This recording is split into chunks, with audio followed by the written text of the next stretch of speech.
The air in the Crestwood Manor that December evening smelled exactly like success.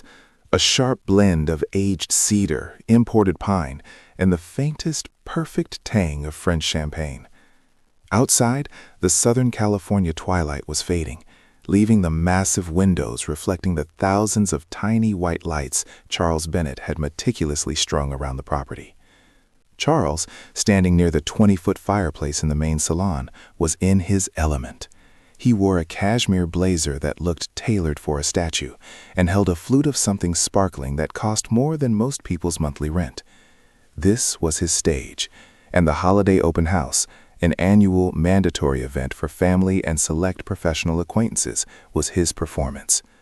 "I'm telling you, folks," Charles boomed, his voice carrying easily over the soft jazz playing through the hidden speakers. "When I walked through this place last year, it was a mess. A beautiful mess, sure, but a mess nonetheless." He paused, letting his eyes sweep the room, making sure every single guest, especially his brother-in-law Gary, who still ran a small, struggling insurance agency, was paying attention. "They were asking $8 million," he declared, leaning slightly into the anecdote, as if sharing a trade secret. $8 million for a house that had been sitting on the market for 18 months. The previous owner, nice guy, but he was leveraged to the hilt, had to take the first offer that came in. Charles took a deliberate sip of champagne, savoring the moment. And that, my friends, was my offer.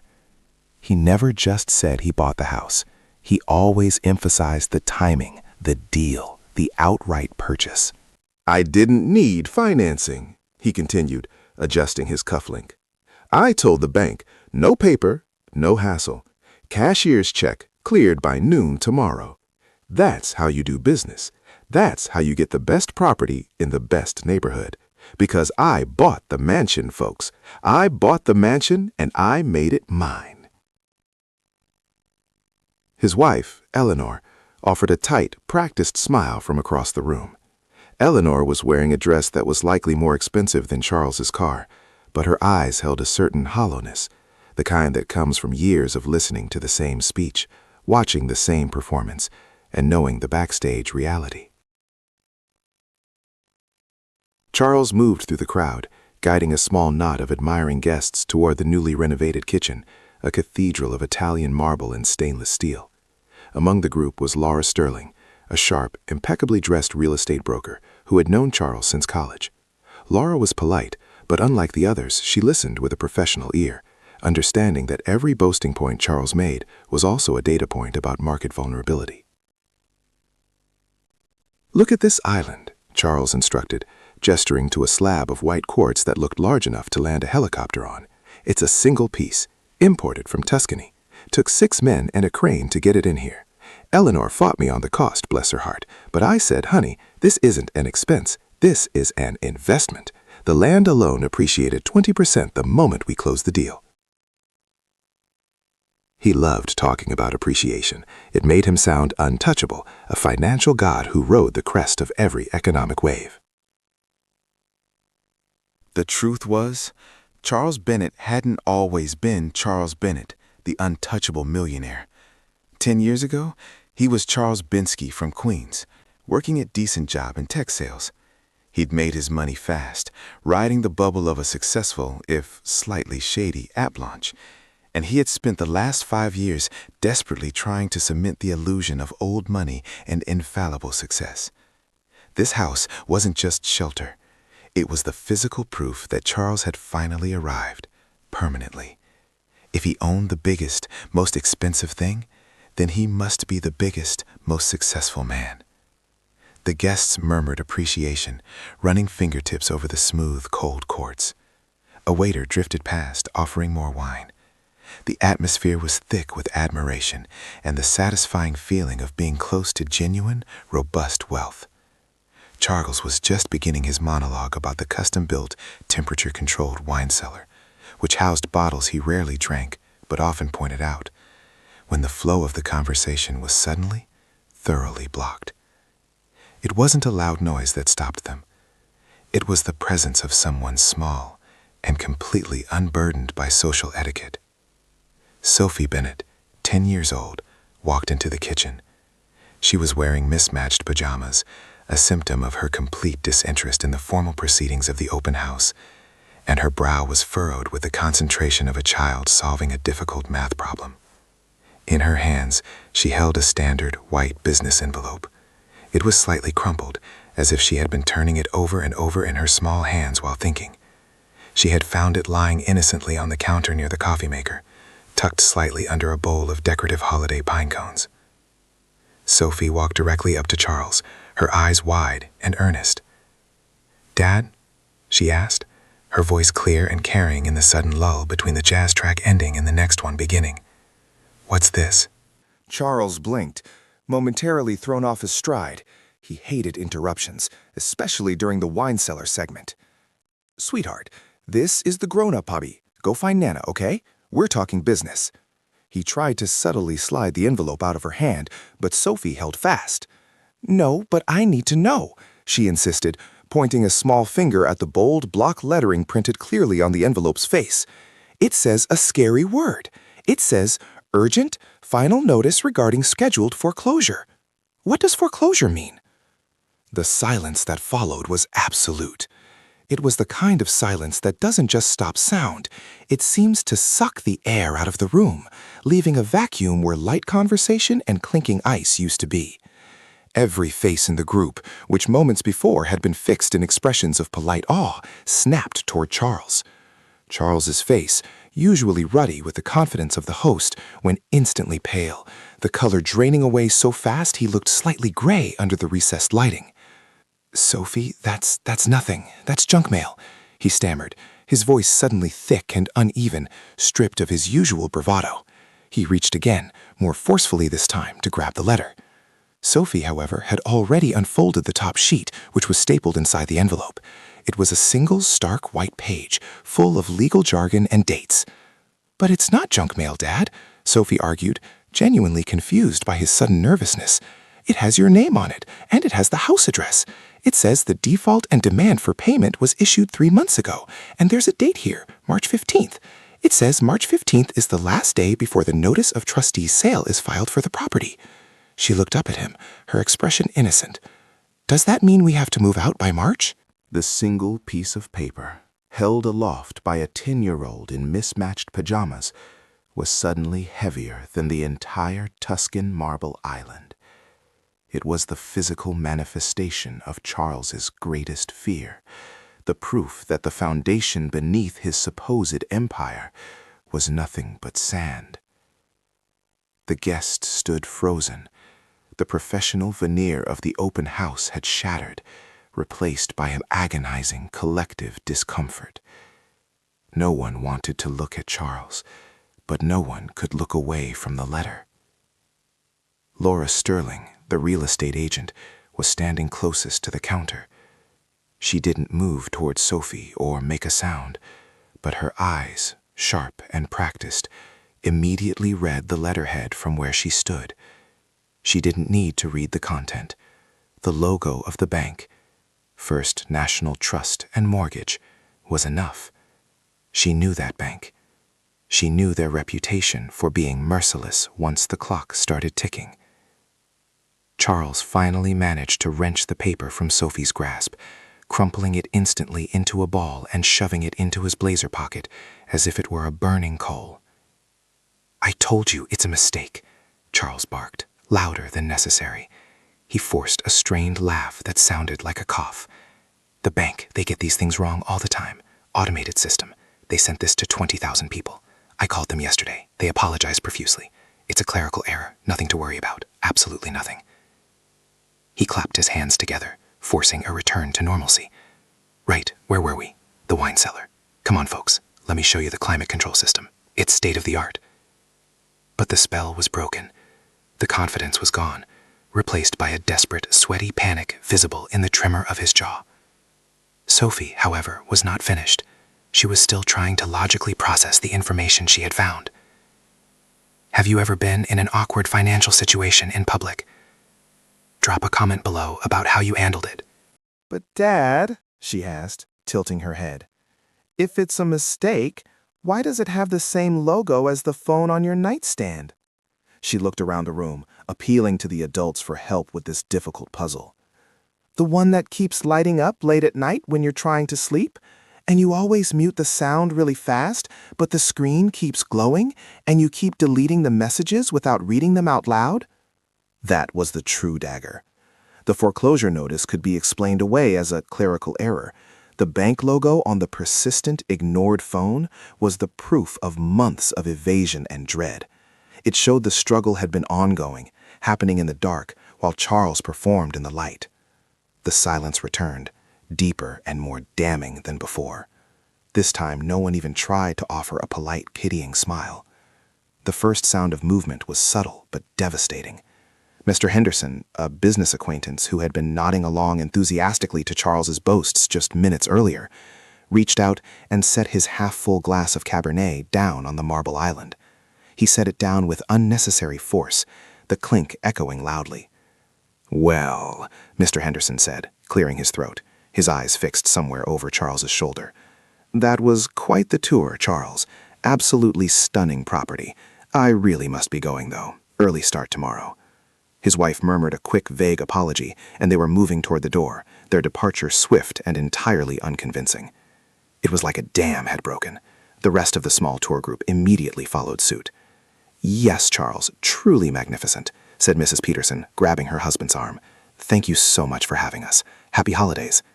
"We'll call you next week, Charles, about that thing we discussed." They hadn't discussed anything.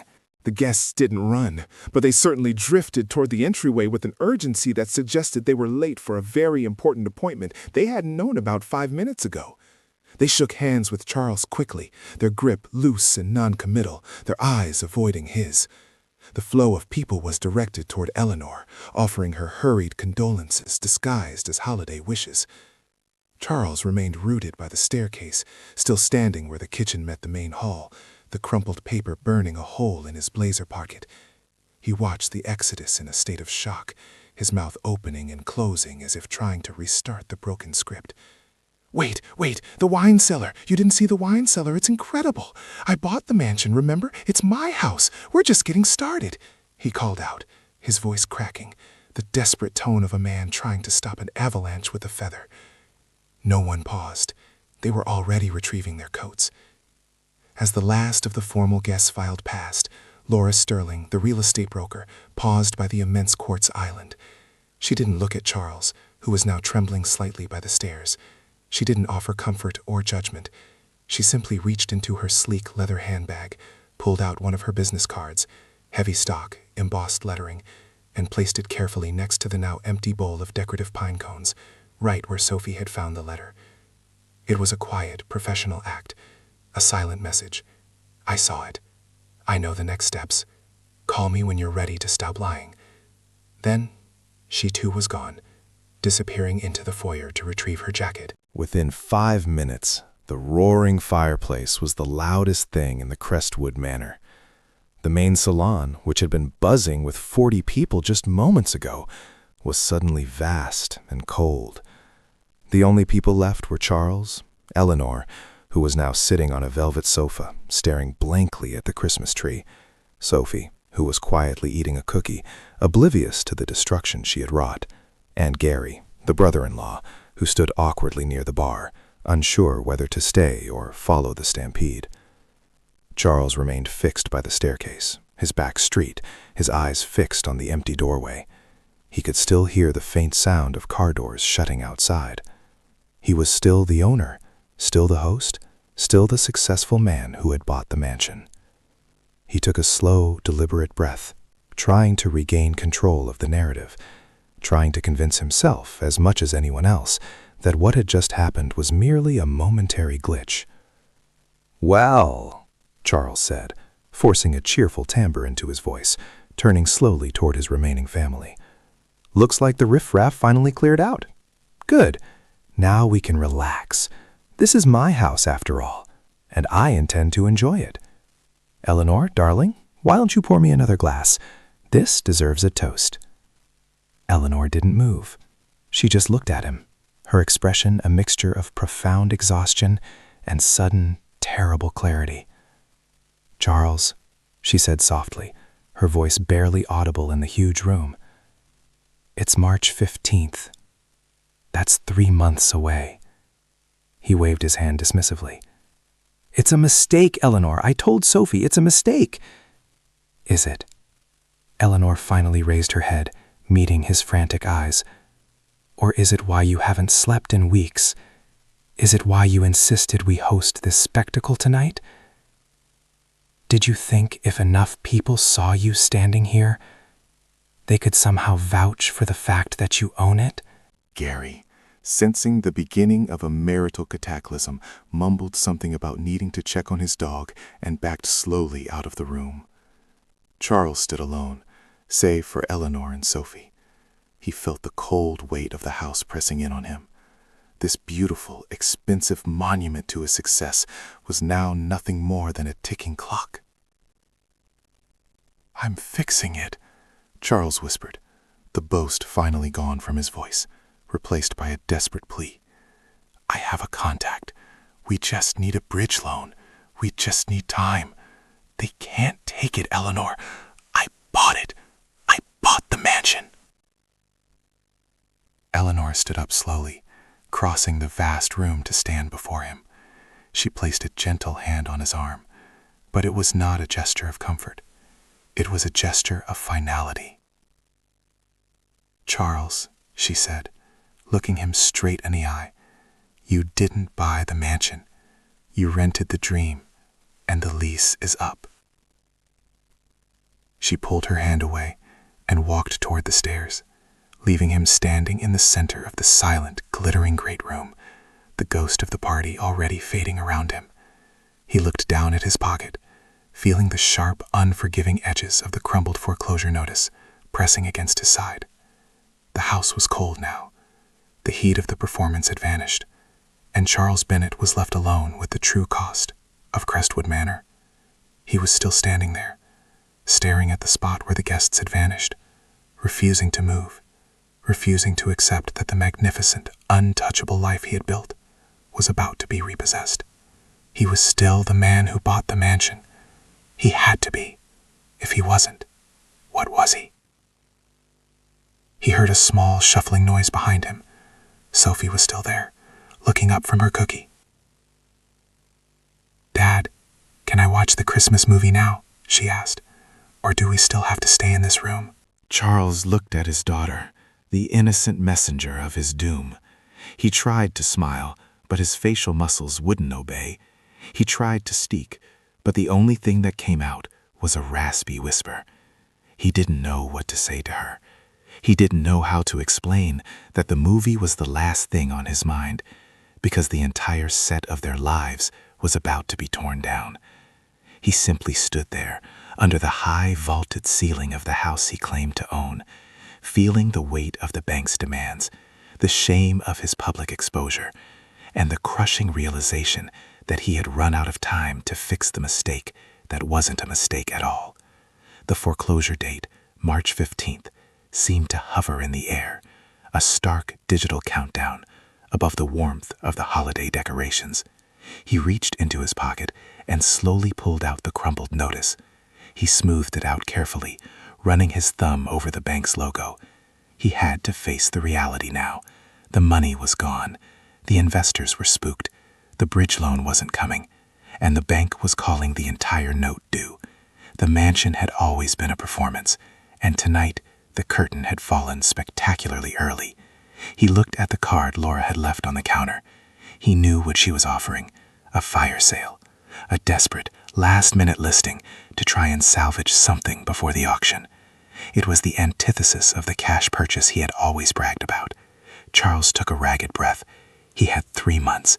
He had to figure out how to rebuild the illusion, or face the total destruction of Charles Bennett, the untouchable millionaire. And the first step, he knew, was going to be the hardest, calling the one person who had just witnessed his greatest humiliation. He had to call Laura, but first, he had to make himself admit that the house was no longer his.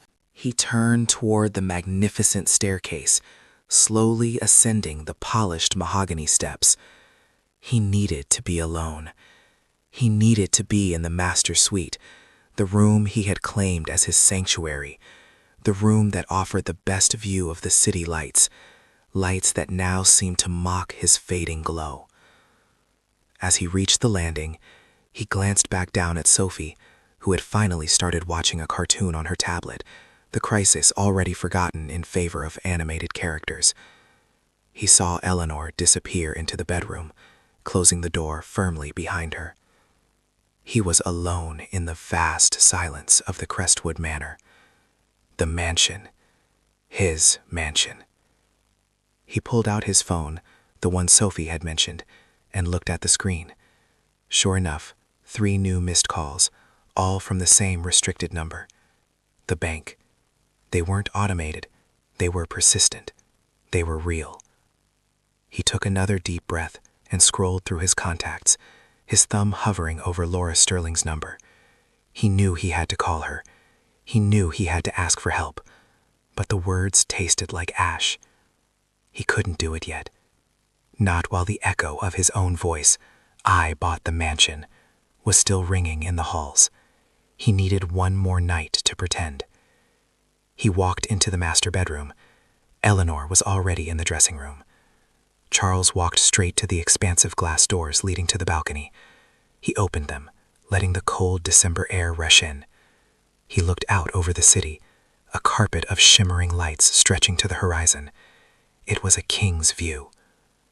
"I bought the mansion," he muttered to the cold, empty night. The phrase was a reflex now, a tick. But for the first time it sounded hollow, a question instead of a statement. He stood there for a long time, the cold wind whipping around him, the crumpled foreclosure notice still clutched in his hand. The reality was setting in, slow and heavy. The house wasn't the investment. Charles was. And the investment was failing. He had 3 months to sell the symbol of his success before the bank took it and sold the truth to the world. He finally turned from the window, closing the door on the cold. The immediate priority was damage control. He had to make sure the rumors died before they reached his remaining business contacts. And he had to figure out how to get enough cash to stop the clock, even if only temporarily. The performance might be over, but the fight for his reputation, the fight for Charles Bennett, had just begun. And the only person who understood the mechanics of this kind of desperation was Laura. He looked at the phone again. Not yet. He needed a plan first. A desperate, impossible plan. The next morning, the Crestwood Manor felt less like a monument to success and more like a mausoleum.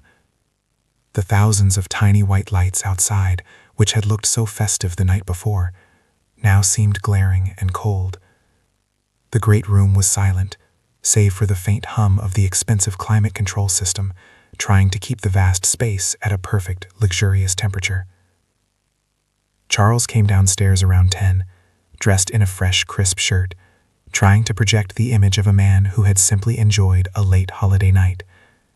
He found Eleanor in the kitchen, sipping coffee by the massive quartz island. She was already dressed, not in holiday finery, but in the serious, practical clothes of a woman who had a long, unpleasant day ahead of her. "Morning, darling," Charles said, forcing a deep, resonant cheer into his voice. He walked over to the coffee maker, avoiding the exact spot where Laura's business card still lay next to the decorative pine cones. "Slightly overdid it on the champagne last night, I think. Those guests of ours really know how to empty a bottle, don't they?" Eleanor didn't look up. "They know how to empty a room, Charles. That's what they know." He winced, pouring coffee into a thick porcelain mug. "Now, Eleanor, we agreed. It was a mistake, a clerical error. I'll call the bank this morning, they'll send an apology, and that's the end of it." She finally lifted her head, and the look in her eyes was devastating. It wasn't anger. It was pure, unadulterated pity, mixed with years of suppressed frustration. "Stop, Charles. Please just stop," she said, her voice flat. "The bank doesn't issue final notice regarding scheduled foreclosure letters by mistake. Not when you've ignored 3 months of default notices before it. and not when you were taking personal calls from their collections department at 2 a.m. He slammed his mug down on the counter, rattling the delicate silverware in the nearby drawer.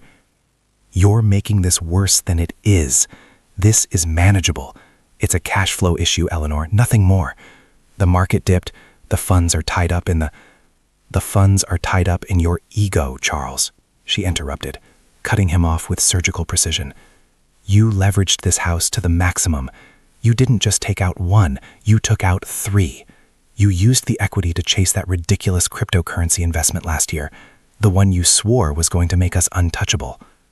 Charles felt the blood rush to his face. He hated that she knew the specifics.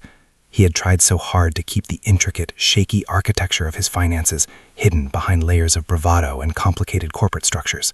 That investment was sound. It would have paid for this house twice over, he defended, his voice rising. But it didn't, Eleanor stated simply. And now the interest rates are kicking in, and the principal is due, and the house, the proof that Charles Bennett is a success, is about to be sold on the courthouse steps. She stood up, pushing her chair back quietly. Tell me, Charles, why did you insist on the open house last night?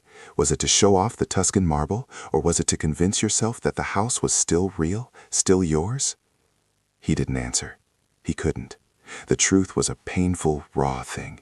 He had hoped that by performing the role of the successful homeowner in front of his peers, the universe, or at least the bank, would be forced to acknowledge the reality he was projecting. I'm going to fix it, he finally managed, pushing past her toward the front hall. I'm calling Frank and Ken this morning. They owe me favors. I'll get the bridge loan, a temporary fix. They just need to see that I'm serious about the collateral. Eleanor watched him go, shaking her head slowly. Charles, Frank and Ken were at the party last night. They saw Sophie holding the letter. That stopped him dead. He had forgotten. In his panic, he had mentally blocked out the faces of the people who had witnessed the disaster. The gossip wouldn't just be circulating, it would be viral by lunchtime. He spent the next 2 hours in his home office, a dark, wood-paneled room designed to look like the inner sanctum of an old money financier. He was running on pure adrenaline and shame. He called Frank first. Frank's assistant put him on hold for 8 minutes, then came back with a polished, rehearsed message. Mr. Thompson has tied up in emergency meetings all day, Charles. He sends his regrets regarding the holiday party, and he'll be out of the country for the rest of the quarter. Best of luck. Best of luck. It was the kiss of death. Frank, who had begged Charles for investment advice 6 months ago, wouldn't even take his call. He tried Ken. Ken answered, which Charles initially took as a good sign. Ken, great to hear your voice, buddy. Look, about last night, I need to clear the air about that ridiculous situation. Charles, listen, I'm in a cab. Ken interrupted, his voice tight and rushed. Look, I heard about the situation. Terrible optics, man, really terrible. I know you're a fighter, but frankly, the market just doesn't tolerate that kind of instability right now. My partners are spooked. We can't touch that bridge loan, not with the Crestwood Manor as collateral. But the house is worth $8 million, Charles pleaded, his voice cracking slightly. The land alone, Ken. We just need 3 months to liquidate some assets. The house is worth whatever the bank can sell it for on March 16th, Charles. Right now, it's a liability, not an asset, Ken replied, a cold professionalism replacing their usual buddy-buddy tone. Listen, I gotta go. We'll talk when things settle down. Happy New Year. The line clicked dead. Charles stared at the phone. Liability. The word hung in the air, heavy and insulting. His house, the symbol of his triumph, was now a liability. He tried 3 more contacts. All the calls ended the same way. Sudden unavailability, polite but firm refusals, and the underlying message that Charles Bennett was now radioactive. No one was going to lend capital to a man whose primary collateral was about to be seized by a major bank.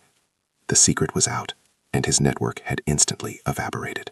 By noon, Charles was pacing the length of his office, the cashmere blazer discarded, his shirt sticking to his back. The realization hit him with the force of a physical blow. There was no bridge loan. There was no plan A. He had 3 months, and the only person who had offered a lifeline, a purely transactional, humiliating lifeline, was Laura Sterling. He walked out to the kitchen. The silence was still there, but now it felt like judgment. He stood over the marble island, looking down at the heavy, embossed business card. Laura Sterling, Sterling Properties, discreet listings. He picked it up. He hated the feel of it. It was too real, too competent, too much a reminder of his own failure. He walked back to his office, sat behind the immense mahogany desk, and stared at the card for 20 minutes. Finally, at 1:30 p.m., Charles picked up his phone and dialed the number. Laura answered on the second ring, her voice crisp and efficient. Laura Sterling. Laura, it's Charles Bennett. There was a tiny, almost imperceptible pause on the other end. It wasn't surprise. It was the pause of a professional confirming a prediction. Charles, I figured I'd hear from you eventually.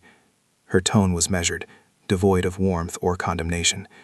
It was the tone of a mechanic discussing a broken engine. Yes, well, about that card you left, Charles began, trying to sound casual, as if this were just a routine business inquiry. I appreciate the thought. I'm just looking at all my options regarding the property. Just being proactive, you understand. I understand completely, Laura said dryly. You're in default on an 8-figure note, the bank has filed an intent to sell, and you've just hosted a public event where the entire high-net-worth community of Crestwood witnessed the evidence. You have one option, Charles, and that is to move fast. Charles bristled. It's a clerical error, Laura. I told you. I'm just looking for a temporary listing to demonstrate liquidity. Stop, Laura said, her voice hardening slightly. Save the performance for the guests, Charles. You called me because you need to stop the clock before March 15th. That means you need to generate cash, and you need to generate it quickly and quietly. I know the bank. They will not negotiate once the trustee's sale is officially filed. They want the entire note, and they want it now. He swallowed, the humiliation burning in his throat. So, what are you suggesting? A pocket listing, Laura replied immediately. No public MLS, no big open houses. We target a handful of pre-qualified, discreet buyers who can close in 60 days. People who don't care about the gossip, only about the price. And what price are we talking about? Charles asked, already dreading the answer. He had bragged about the $8 million valuation. Laura paused, calculating. The market knows your distress, Charles. The rumors will drive the price down regardless, but the urgency will be the killer. If we list it for $8 million, it will sit until March and you will lose everything. If we want a 60-day close, we need to list it at a price that makes the urgency irrelevant. She named a figure. It was nearly $2 million less than what Charles had claimed the house was currently worth. Charles gasped, physically recoiling in his chair. Are you serious? That's highway robbery. I put $1 million into renovations alone. The Tuscan marble. The Tuscan marble doesn't pay the bank, Charles, Laura snapped, losing her patience for the first time. The bank doesn't care about your investment portfolio or your personal pride. They care about the principal. That price is what we need to attract a cash buyer who is willing to move fast and stomach the drama. That price is the cost of your 3 months of denial. He ran a hand through his hair, suddenly feeling exhausted. I can't sell it for that. I look like a fool. I'll lose everything I built. You will lose more if you let the bank auction it off, Laura countered, her tone turning persuasive now. If it goes to auction, it's public record, Charles. You get zero control over the price, and your name will be attached to a spectacular failure for years. If you sell it through me, we control the narrative. We say you're liquidating high-value assets to pursue a new venture overseas. It's still embarrassing, but it's not foreclosure. She gave him the hard choice, the one he'd been avoiding. Control the descent or fall completely. Think about Sophie, Charles, Laura added, dropping the hammer softly. Do you want her to see reporters outside the house in March, or do you want to tell her you sold it and are moving to a smaller place? The mention of Sophie was the only thing that worked. He pictured his daughter, innocent and confused, caught in the wreckage of his performance. Fine, Charles whispered, the word tasting like defeat. List it, discreetly, but I want full transparency. Every offer comes to me immediately. Ever had to make a tough decision that saved you from something worse? Share this story with someone who needs to hear it. Of course, Laura said, suddenly upbeat, the deal secured. I'll draw up the listing agreement and the confidentiality waivers. I'll have my assistant drop them off this afternoon. We need your signature and full access by tomorrow morning. I already have 2 people in mind. They're vultures, Charles, but they have cash. Vultures, Charles repeated, a hollow laugh escaping him. He realized he was now dealing with people who were exactly like him, or perhaps worse, only they had better timing. He hung up the phone and leaned back, staring at the high vaulted ceiling of his office. The Crestwood Manor was officially on the market, listed for a price that screamed desperation. The performance was over, and the fire sale had begun. Later that afternoon, Eleanor found Charles still sitting in the office, the signed listing agreement spread out on his desk next to the crumpled foreclosure notice. Laura dropped by, Eleanor said quietly, holding a glass of iced tea. She was very professional. "She's a vulture," Charles mumbled. "She's trying to steal $2 million from me." "She's trying to save you from losing $8 million to the bank," Eleanor corrected gently. She sat down opposite him. "Charles, we need to talk about what we tell Sophie." This was the hardest part. Lying to the world was one thing. Lying to his daughter about the fundamental security of her home was another. "We tell her we're moving," Charles said, rubbing his temples. "We tell her I got a better offer, a new opportunity. We'll find a nice place, maybe closer to the beach, something quieter." Eleanor nodded. "And the money? What's left of it?" "We'll be fine," Charles insisted, though he didn't sound convinced. "We'll clear enough to pay off the bank, cover the realtor fees, and still have a decent cushion, enough to start over, to rebuild." Eleanor leaned forward. "Charles, rebuild what? The house or the lie?" He looked up at her, his eyes raw. "I don't know, Eleanor. I just know I can't be Charles Bensky again. I can't go back to Queens. I need to be Charles Bennett, the successful man. This house, this whole life, was supposed to guarantee that." "The guarantee wasn't the house, Charles," she said softly. "It was supposed to be the truth." The silence settled again, thick with unspoken failures. The next few weeks were a blur of hushed anxiety and forced normalcy. Laura moved with ruthless efficiency. She brought in a stream of potential buyers, all of them serious, wealthy, and clearly smelling blood in the water. Charles hated the viewings. He hated watching strangers walk through his house, pointing out flaws, discussing potential renovations, and worst of all, making low-ball offers that treated his dream as a fixer-upper. He'd hover near the entrance, trying to insert himself into the conversation, attempting to resurrect the old script. "And this marble," he'd chime in, gesturing dramatically to the kitchen island, "imported from Tuscany, single slab, incredible investment." The buyers would just nod politely, their eyes already calculating the cost of ripping it out. Laura would gently stare him away. "Charles, they appreciate the history. Let them visualize their future here." Her subtext was clear. "Stop talking. You're scaring away the money." Every offer that came in was an insult. They were all significantly below the already discounted pocket listing price. Buyers knew they had him over a barrel, and they were relentless. "They're offering 6.2, Charles," Laura announced one afternoon, standing in his office, holding a printed offer sheet. 6.2, Charles roared. "That's criminal. That barely covers the principal and the fees. I'll walk away with nothing." "You'll walk away with your credit rating intact and a clean break from the bank," Laura corrected. "If we wait, the offers will get worse. They know March 15th is coming." He fought her constantly, arguing over every $100,000, convinced that if he just held out one more day, a buyer who respected the investment would materialize. But the clock was ticking, and the bank was sending daily automated reminders to his phone. The emotional strain was visible. Charles was jumpy, irritable, and constantly checking his phone. He stopped sleeping entirely, spending his nights pacing the master bedroom balcony, looking out at the city lights, and trying to mentally calculate a way out of the financial hole. Eleanor, meanwhile, began quietly packing.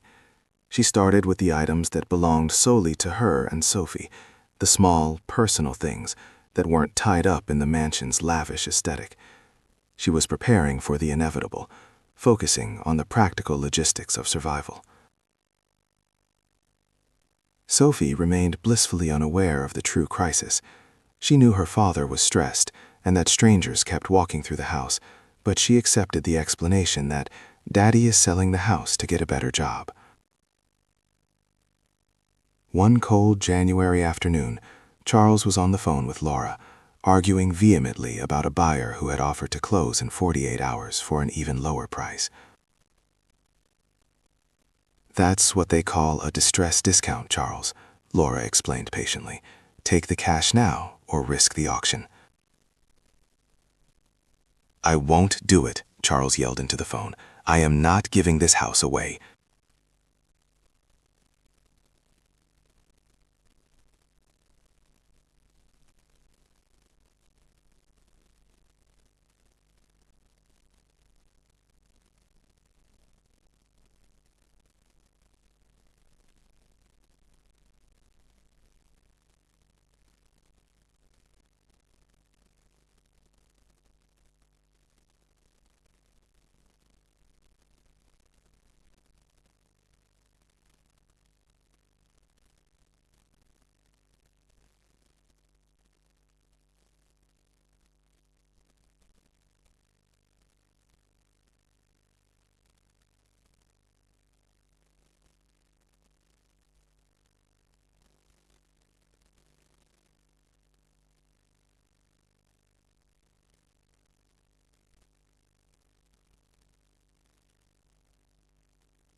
He knew then that he had to let go of the physical symbol of his ambition. He had to take the deal. Any deal that saved his reputation and protected his family. He called Laura back. "Take the offer," he said, the words tasting like ash. "The buyer who offered the quick close. Take it, and let's get this done." Laura didn't gloat. She simply said, "Excellent decision, Taras. I'll send the final paperwork over immediately. We'll aim for a closing date of March 1st. That gives us a safe buffer before the 15th. March 1st. He had less than 5 weeks until he had to physically vacate the mansion he had claimed to own outright. The final weeks of February were a miserable countdown. The house, stripped of its holiday decorations, felt vast and echoing. Boxes were stacked everywhere, and the expensive furniture was covered in dust sheets, awaiting the moving truck. Charles signed the final papers without reading them. He felt numb. He had secured the sale, paid off the bank, and was walking away with a fraction of the equity he had poured into the place. But he was walking away intact. His name wouldn't be on the foreclosure docket. On the last day of February, the day before the closing, Charles stood alone in the main salon. Eleanor and Sophie were already staying in a temporary rental condo Laura had arranged. A nice place, but small. A place Charles Bennett would have scorned 6 months ago. He walked up the grand staircase for the last time. He went into the master bedroom, now empty save for the dust motes dancing in the afternoon light. He walked onto the balcony one last time, looking out at the glaring lights of the city he had tried so hard to conquer. He reached into his pocket, pulling out the now smoothed foreclosure notice. It was irrelevant now. He had beaten the deadline, but he hadn't won. He looked around the empty room. He hadn't bought the mansion. He had merely been a caretaker for a short, frantic period. How many things do you own that actually own you?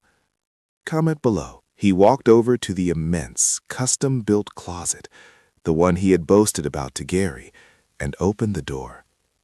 It was empty. All the cashmere and tailored suits were gone. He pulled out his phone and scrolled through his contacts. He stopped at Gary, his brother-in-law, the man he had always subtly patronized.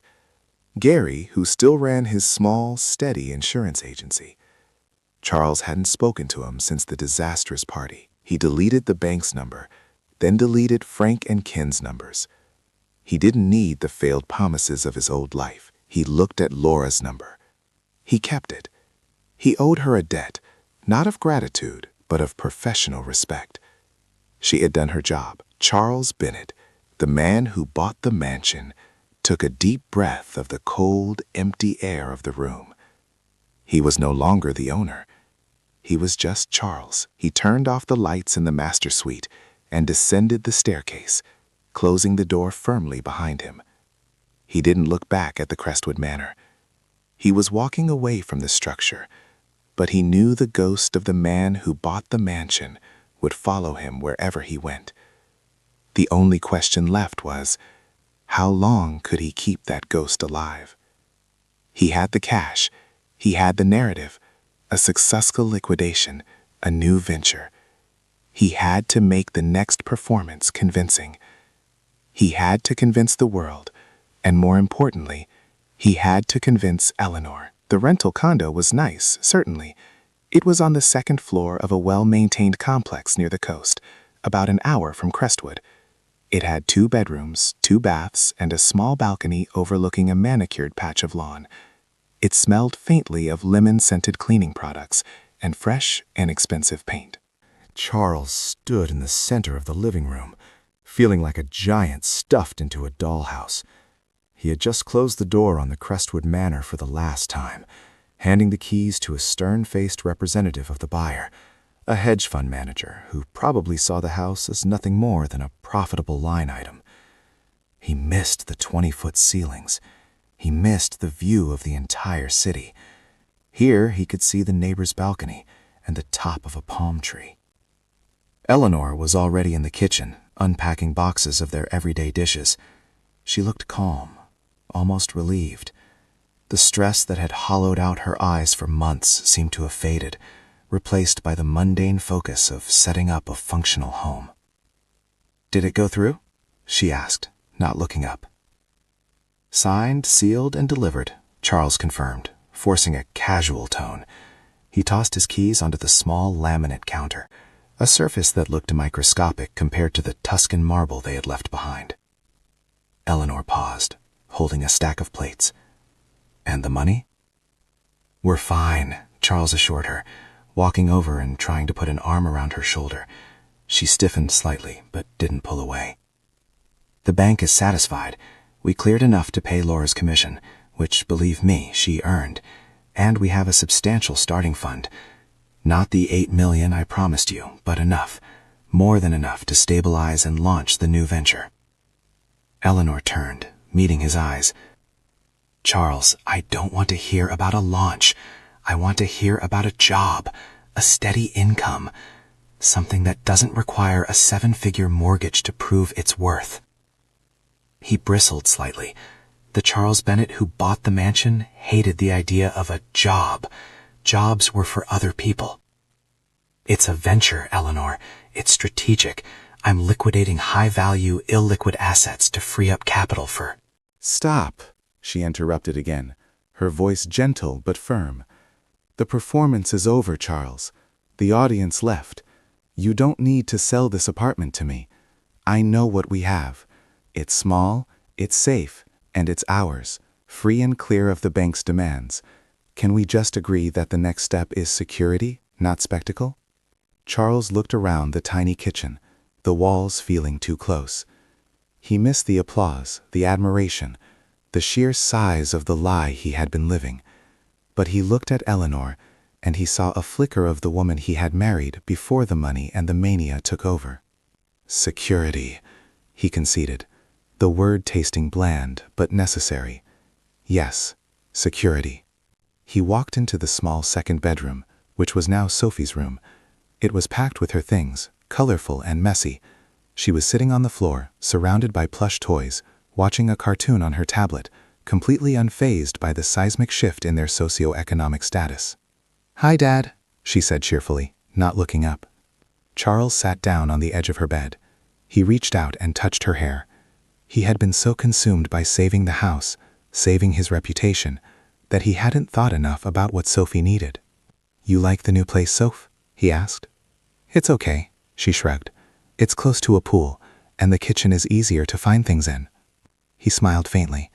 He realized the mansion, for her, had been an inconvenience, a giant, cold place full of expensive things she wasn't allowed to touch, and where her father was always distracted, always performing.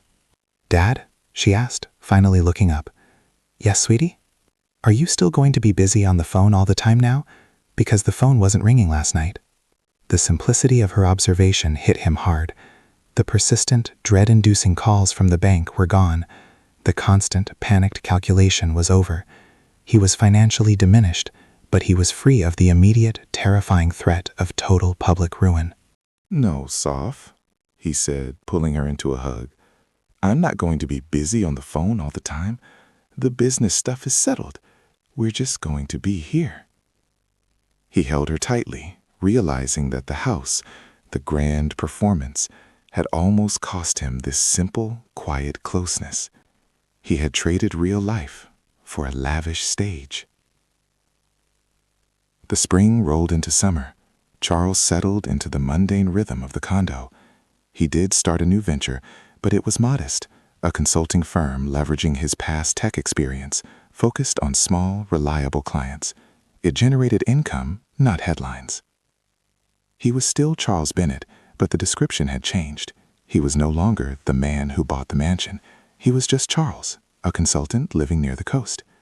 He still went to the occasional industry event, forced to network and maintain appearances.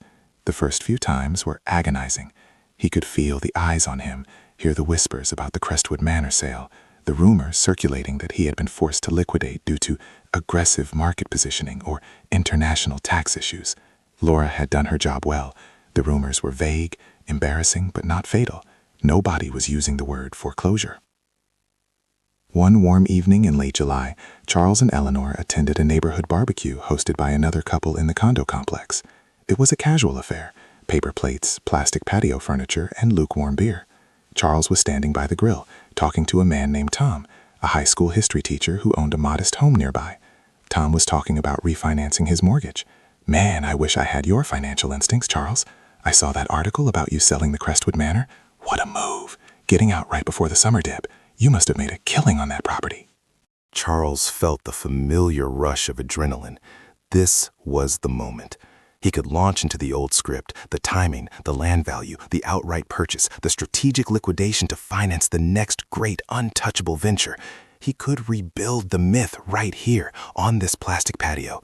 He opened his mouth. The words, "I bought the mansion, folks," were ready to roll off his tongue, polished and smooth. But then he caught Eleanor's eye across the patio.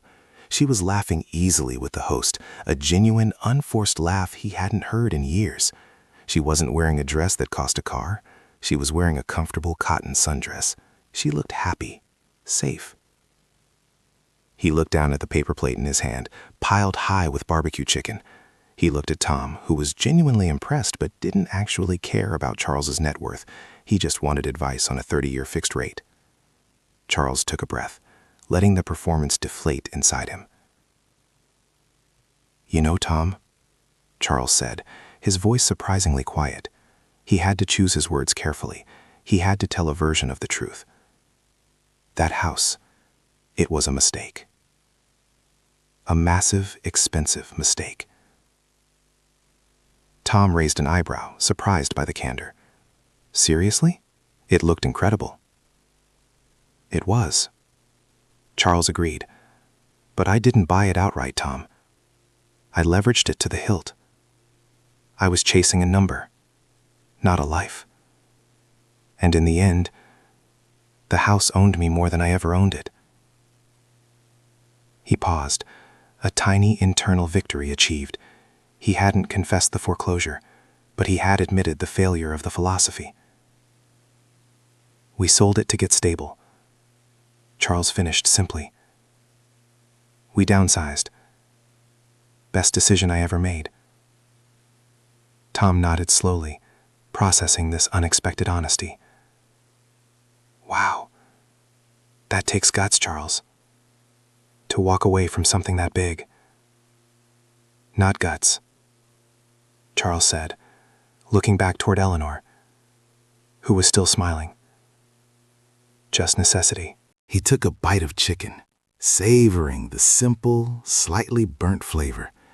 It wasn't imported champagne, but it was real. The ghost of the man who bought the mansion was still there, lurking in the corner, urging him to exaggerate, to spin, to reclaim the status. But for the first time, Charles didn't need to listen. He had lost the mansion, but he had found something smaller, quieter, and infinitely more solid. The simple truth. And that, he realized, was the only foundation that would ever truly hold. If this story moved you, subscribe for more reflections on success, ego, and truth.